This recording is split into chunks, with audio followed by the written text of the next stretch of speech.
Bonjour à tous les amis, bienvenue dans cette nouvelle vidéo de Vivre Sainement. Aujourd'hui, on va écouter le discours fracassant de J.D. Vance à Munich du 14 février 2025 devant toute une assemblée de mondialistes de Davos. Le moins qu'on puisse dire, c'est que J.D. Vance a dénoncé frontalement avec force, courage et sérénité toute l'hypocrisie et le plan macabre des élites européennes lors de cette conférence sur la sécurité de Munich. Et pendant que les médias du système nous racontaient que J.D. Vance avait fait un discours polémique ou dangereux, la réalité est qu'il a simplement osé dire tout haut ce que des millions de citoyens français et européens pensent tout bas. Vous allez voir, ça vaut clairement le détour. Alors attention, au début, il y a 2 minutes de courtoisie et après, il va rentrer très vite dans le dur. Bon visionnage à vous, c'est parti.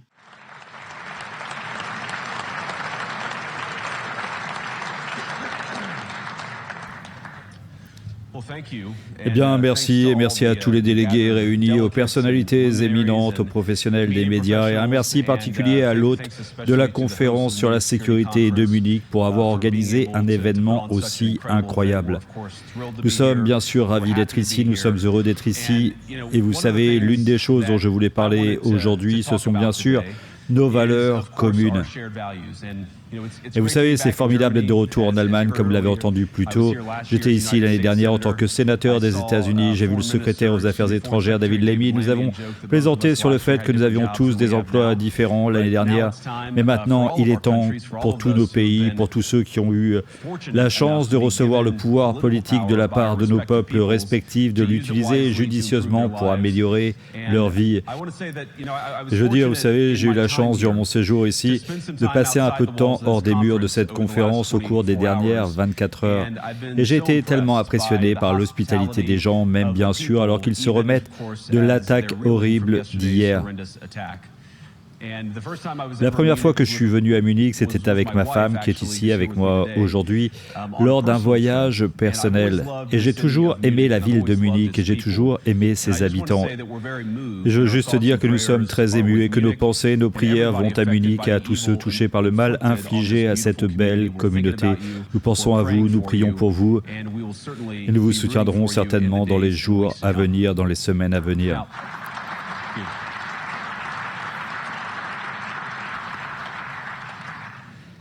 J'espère que ce ne sera pas la dernière salve d'applaudissements que je recevrai. Nous nous réunissons à cette conférence, bien sûr, pour discuter de la sécurité. Généralement, nous parlons des menaces à notre sécurité extérieure. Je vois de nombreux grands leaders militaires réunis ici aujourd'hui. Mais bien que l'administration Trump soit très préoccupée par la sécurité européenne et pense que nous pouvons parvenir à un règlement raisonnable entre la Russie et l'Ukraine, et nous pensons également qu'il est important dans les années à venir que l'Europe prenne des mesures importantes pour assurer sa propre défense. La menace qui m'inquiète le plus vis-à-vis de l'Europe n'est pas la Russie, ce n'est pas la Chine, ce n'est pas un autre acteur extérieur. Et ce qui m'inquiète, c'est la menace intérieure, le recul de l'Europe par rapport à certaines de ses valeurs les plus fondamentales, des valeurs partagées avec les États-Unis d'Amérique. J'ai été frappé qu'un ancien commissaire européen soit récemment passé à la télévision et ait semblé ravi que le gouvernement roumain ait annulé une élection entière. Il avertit que si les choses ne se passent pas comme prévu, la même chose pourrait arriver en Allemagne aussi.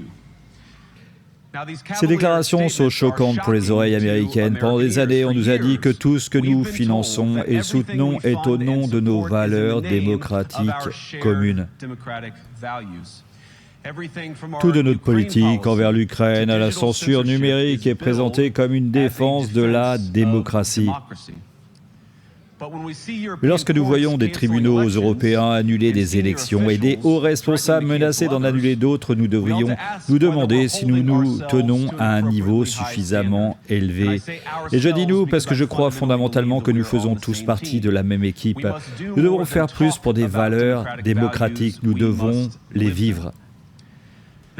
Aujourd'hui, dans la mémoire vive de beaucoup d'entre vous dans cette salle, la guerre froide a opposé les défenseurs de la démocratie à des forces bien plus tyranniques sur ce continent. Et considérez le camp dans cette lutte qui censurait les dissidents, fermait les églises, annulait les élections. Étaient-ils les gentils? Certainement pas. Et Dieu merci, ils ont perdu la guerre froide. Ils ont perdu parce qu'ils ne valorisaient ni ne respectaient toutes les extraordinaires bénédictions de la liberté de surprendre, de faire des erreurs, d'inventer, de construire. Il s'avère qu'on ne peut pas imposer l'innovation ou la créativité, tout comme on ne peut pas forcer les gens à penser, ressentir ou croire quelque chose. Et nous pensons que ces choses sont certainement liées. Et malheureusement, quand je regarde l'Europe aujourd'hui, il n'est parfois pas si clair ce qui est arrivé à certains des vainqueurs de la guerre froide. Je regarde Bruxelles, où les commissaires de l'Union européenne avertissent les citoyens qu'ils ont l'intention de fermer les réseaux sociaux pendant les périodes de troubles civils dès qu'ils repèrent ce qu'ils jugent être, je cite, du contenu haineux. Ou ce pays même où la police a effectué des descentes contre les citoyens soupçonnés d'avoir publié des commentaires anti-féministes en ligne dans le cadre, je cite, de la lutte contre la misogynie sur Internet, une journée d'action. Je regarde la Suède où il y a 2 semaines, le gouvernement a condamné un activiste chrétien pour avoir participé à brûler des Corans qui ont entraîné le meurtre de son ami. Comme le juge, dans son cas, l'a noté de manière glaçante, les lois suédoises censées protéger la liberté d'expression ne garantissent pas, en fait, et je cite, un laissez-passer pour faire ou dire quoi que ce soit sans risque d'offenser le groupe qui tient cette croyance. Et peut-être le plus préoccupant, je regarde nos très chers amis, le Royaume-Uni, où le recul des droits de conscience a mis les libertés fondamentales des Britanniques religieux, en particulier, dans le viseur. Il y a un peu plus de 2 ans, le gouvernement britannique a inculpé Adam Smith Connor, un physiothérapeute de 51 ans et vétéran de l'armée, pour le crime odieux de se tenir à 50 mètres d'une clinique d'avortement et de prier silencieusement pendant 3 minutes. Sans gêner personne, sans interagir avec quiconque, juste en priant silencieusement, seul. Et après que les forces de l'ordre britanniques l'ont repéré et lui ont demandé ce qu'il priait, c'était pour le fils Annette qu'il avait avorté avec son ancienne petite amie des années auparavant. Les officiers n'ont pas été émus. Adam a été reconnu coupable d'avoir enfreint la nouvelle loi sur les zones tampons du gouvernement qui criminalise la prière silencieuse et d'autres actions susceptibles d'influencer la décision d'une personne à moins de 200 mètres d'une clinique d'avortement. Il a été condamné à payer des milliers de livres sterling en frais juridiques à l'accusation. J'aimerais pouvoir dire que c'était un hasard, un exemple isolé, insensé d'une loi mal rédigée appliquée contre une seule personne. Mais non, en octobre dernier, il y a quelques mois à peine, le gouvernement écossais a commencé à distribuer des lettres aux citoyens dont les maisons se trouvaient dans des zones dites d'accès sécurisées, les avertissant que même la prière privée dans leur propre maison pourrait être considérée comme une infraction à la loi. Bien sûr, le gouvernement a exhorté les lecteurs à signaler tout concitoyen suspecté de crimes de pensée. En Grande-Bretagne et dans toute l'Europe, je crains que la liberté d'expression ne soit en recul. Et dans l'intérêt de la comédie, mes amis, mais aussi dans l'intérêt de la vérité, j'admettrai que parfois les voix les plus fortes pour la censure ne sont pas venues de l'intérieur de l'Europe, mais de l'intérieur de mon propre pays où l'administration précédente a menacé et intimidé les entreprises de réseaux sociaux pour censurer ce qu'on appelle la désinformation, comme par exemple l'idée que le coronavirus avait probablement fui d'un laboratoire en Chine. Notre propre gouvernement a encouragé les entreprises privées à faire taire les gens qui osaient dire ce qui s'est avéré être une vérité évidente. Donc je viens ici aujourd'hui non seulement avec une observation, mais avec une offre. Et tout comme l'administration Biden semblait désespérée de faire taire les gens pour avoir exprimé leurs opinions, l'administration Trump fera exactement le contraire. Et j'espère que nous pourrons travailler ensemble à cela. À Washington, il y a un nouveau shérif en ville et sous la direction de Donald Trump, nous pourrons être en désaccord avec vos opinions, mais nous lutterons pour défendre votre droit de les exprimer sur la place publique, que nous soyons d'accord ou non.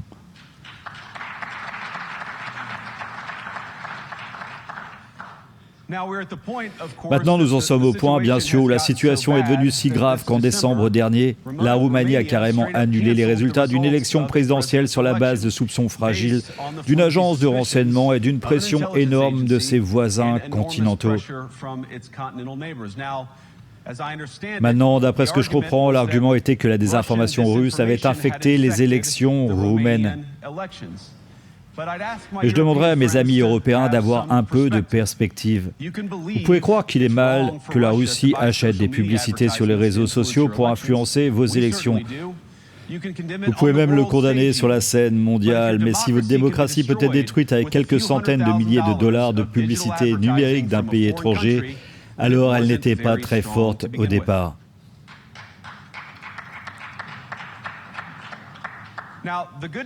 Maintenant, la bonne nouvelle est que je pense que vos démocraties sont beaucoup moins fragiles que beaucoup de gens ne le craignent apparemment. Et je crois vraiment que permettre à nos citoyens de s'exprimer librement les rendra encore plus fortes. Ce qui, bien sûr, nous ramène à Munich, où les organisateurs de cette même conférence ont interdit aux législateurs représentants des partis populistes de gauche ou de droite de participer à ces conversations. Maintenant, encore une fois, nous n'avons pas à être d'accord avec tout ou quoi que ce soit que les gens disent. Mais quand les gens représentent, quand les leaders politiques représentent une circonscription importante, il nous incombe au moins de participer au dialogue avec eux. Maintenant, pour beaucoup d'entre nous, de l'autre côté de l'Atlantique, cela ressemble de plus en plus à de vieux intérêts bien ancrés qui se cachent derrière des mollets de l'ère soviétique comme la désinformation et la mauvaise information qui n'aiment tout simplement pas l'idée que quelqu'un avec un point de vue alternatif puisse exprimer une opinion différente ou, Dieu nous en garde, voter différemment ou pire encore, gagner une élection.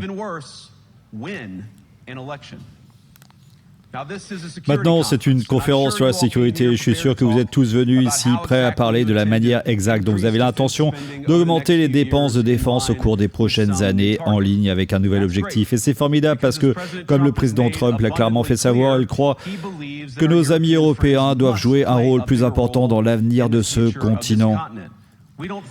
Nous ne pensons pas, vous entendez ce terme, partage du fardeau, mais nous pensons que c'est une partie importante d'être dans une alliance partagée ensemble, que les Européens prennent des mesures pendant que l'Amérique se concentre sur les zones du monde qui sont en grand danger. Mais laissez-moi aussi vous demander, comment allez-vous même commencer à réfléchir aux questions budgétaires si nous ne savons pas ce que nous défendons en premier lieu ? J'ai déjà beaucoup entendu dans mes conversations et j'ai eu de nombreuses excellentes conversations avec beaucoup de gens réunis ici dans cette salle. J'ai beaucoup entendu parler de ce dont vous avez besoin pour vous défendre et bien sûr c'est important, mais ce qui m'a semblé un peu moins clair et certainement je pense à beaucoup de citoyens d'Europe, c'est exactement pourquoi vous vous défendez. Quelle est la vision positive qui anime ce pacte de sécurité partagée que nous croyons tous si important ?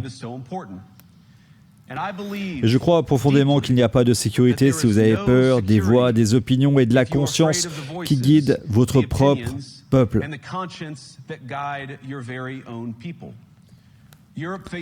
L'Europe fait face à de nombreux défis, mais la crise à laquelle ce continent est confronté en ce moment, la crise que je crois que nous affrontons tous ensemble, est de notre propre fait. Si vous fuyez par peur de vos propres électeurs, il n'y a rien que l'Amérique puisse faire pour vous. Et d'ailleurs, il n'y a rien que vous puissiez faire pour le peuple américain qui m'a élu et a élu le président Trump. Vous avez besoin de mandats démocratiques pour accomplir quoi que ce soit de valeur dans les années à venir. N'avons-nous rien appris du fait que des mandats faibles produisent des résultats instables ? Mais il y a tellement de valeur qui peut être accomplie avec le genre de mandat démocratique qui, je pense, viendra d'être plus à l'écoute des voix de vos citoyens. Si vous voulez profiter d'économies compétitives, si vous voulez profiter d'une énergie abordable et de chaînes d'approvisionnement sécurisées, alors vous avez besoin de mandats pour gouverner parce que vous devez faire des choix difficiles pour profiter de toutes ces choses. Et bien sûr, nous le savons très bien en Amérique. Vous ne pouvez pas gagner un mandat démocratique en censurant vos adversaires ou en les mettant en prison. Que ce soit le leader de l'opposition, un humble chrétien priant chez lui ou un journaliste essayant de rapporter les nouvelles. Vous ne pouvez pas non plus en gagner une en ignorant votre électorat de base sur des questions comme qui peut faire partie de notre société partagée. Et parmi tous les défis pressants auxquels les nations sont confrontées, je crois qu'il n'y a rien de plus urgent que la migration de masse. Aujourd'hui, près d'une personne sur 5 vivant dans ce pays est venue de l'étranger. C'est bien sûr un record historique. C'est un nombre similaire, soit dit en passant, aux États-Unis, également un record historique. Le nombre d'immigrants qui sont entrés dans l'Union européenne en provenance de pays non membres de l'Union européenne a doublé entre 2021 et 2022 seulement. Et bien sûr, il a beaucoup augmenté depuis. Et nous savons que la situation ne s'est pas matérialisée dans le vide. C'est le résultat d'une série de décisions conscientes prises par des politiciens partout sur le continent et d'autres à travers le monde sur une période de 10 ans. Nous avons vu les horreurs causées par ces décisions hier dans cette même ville. Et bien sûr, je ne peux pas en reparler sans penser aux terribles victimes qui ont vu une belle journée d'hiver à Munich gâchée. Nos pensées et nos prières sont avec elles et le resteront. Mais pourquoi cela s'est-il produit en premier lieu? C'est une histoire terrible, mais c'est une histoire que nous avons entendue bien trop de fois en Europe et malheureusement trop de fois aux États-Unis aussi. Un demandeur d'asile, souvent un jeune homme dans la mi-vingtaine, déjà connu de la police, fonce avec une voiture dans une foule et brise une communauté.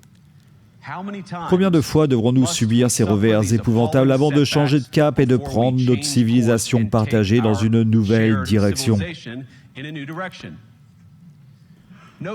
Aucun électeur sur ce continent n'est allé aux urnes pour ouvrir les vannes à des millions d'immigrants non vérifiés.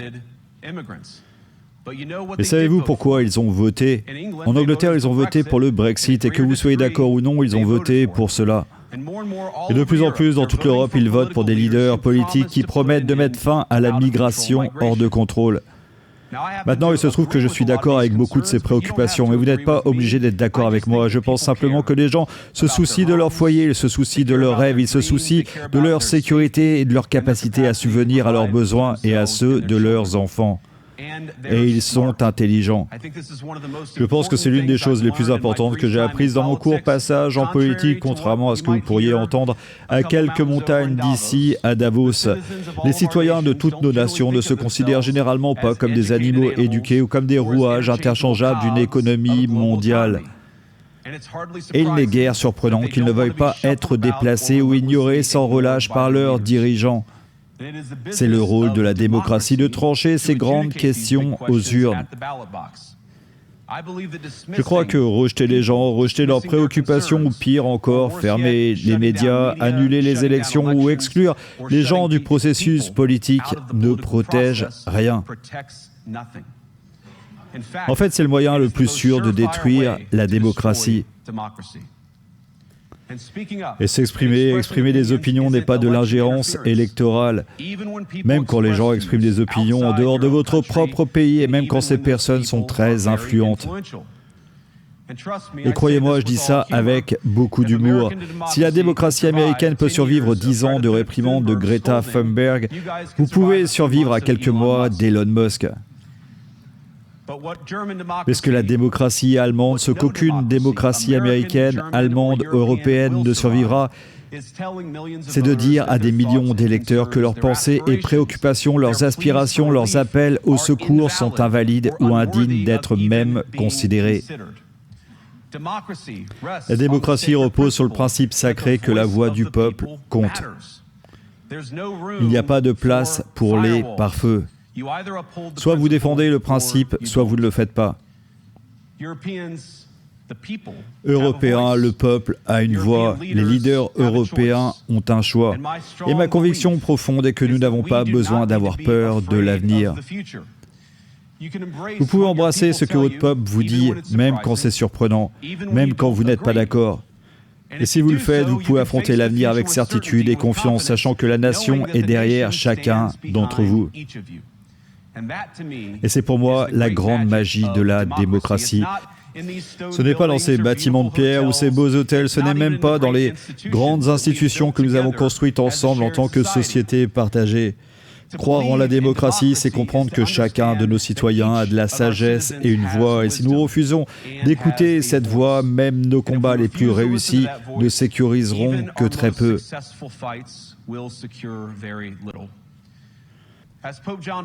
Comme le pape Jean-Paul II, à mon avis, l'un des plus extraordinaires champions de la démocratie sur ce continent ou tout autre, a dit un jour « N'ayez pas peur, nous ne devrions pas avoir peur de notre peuple, même quand ils expriment des opinions qui sont en désaccord avec leurs dirigeants. » Merci à tous.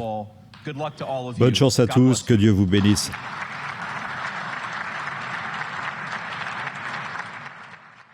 Voilà, donc le message est suffisamment clair pour les pseudo-élites de Davos. L'administration de Donald Trump va clairement mettre son nez dans les affaires européennes et mondiales pour les détruire. Enfin, et comme je disais dans ma dernière vidéo, nous avons vraiment besoin d'eux. Ces gens corrompus qui nous dirigent sont absolument partout, dans toutes les administrations, les conseils d'État, les cours constitutionnels, les médias, les agences de régulation, les banques. Ils sont riches, organisés et puissants. Donc l'aide américaine pour enfin les détruire est plutôt la bienvenue. Il faut vraiment être honnête. Ils peuvent censurer, manipuler les médias, mais ne peuvent plus cacher la vérité, car nous sommes trop nombreux à la connaître. Voilà, cette vidéo est terminée pour aujourd'hui. Je vous aime très très fort les amis, et vous remercie de votre aide avec la cagnotte Tipeee pour que je puisse consacrer encore plus de temps à mes vidéos.